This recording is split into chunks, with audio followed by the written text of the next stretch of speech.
మన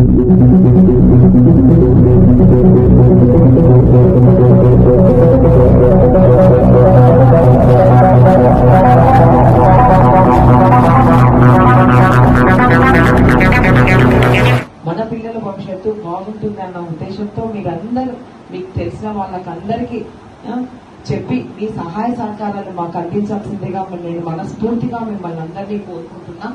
తప్పకుండా రేపు మన తెలుగుదేశం ప్రభుత్వం అధికారంలోకి వస్తేనే ఈ రోజు మన పిల్లలు ఎంతో మంది చదువుతున్నారు. చంద్రబాబు నాయుడు గారు ఉంటేనే మంచి విజనరీ ఉన్న వ్యక్తి, ఆయన మంచి అనుభవజ్ఞుడు. కాబట్టి రేపు మన రాష్ట్ర భవిష్యత్తు కోరుతుంది దృష్టిలో పెట్టుకొని ఇప్పుడే మన రాష్ట్రం 20 ఏళ్ళు వెనక్కి పోయింది. కాబట్టి మళ్ళీ మన రాష్ట్రం ప్రగతి పదంలో ముందుకెళ్లాలన్నా మీ అందరి సహకారం తప్పకుండా ఉండాలి. గతంలో కూడా మీ అందరి సహాయ సహకారాలతోనే గతంలో 2014లో ఒకసారి ఎమ్మెల్యేగా వెళ్ళిపోవడం జరిగింది. అదే సహాయ సహకారాలు మళ్ళీ మీరు అందించాలని కూడా మిమ్మల్ని అందరినీ వేడుకుంటున్నా.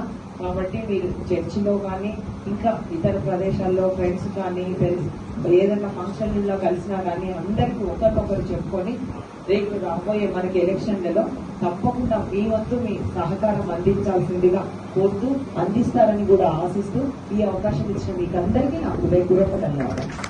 అత్యధిక మెజార్టీ వచ్చినట్లు ప్రతి ఒక్కరిని ప్రేరేపించి ఓట్లు వేయించడానికి మీరు సిద్ధపడాలి. కనుక గౌరవ చెబుతున్న దాన్ని గెలిపించకుండా మరి మన యొక్క ప్రాంతాలలో అభివృద్ధిని చూద్దాం. దయచేసి అందరూ కూర్చుందాం. ఈ సమయం ముందు పాట పాడుకున్న తర్వాత దేవుని యొక్క వాక్యాన్ని మనము ధ్యానించుకుందాం.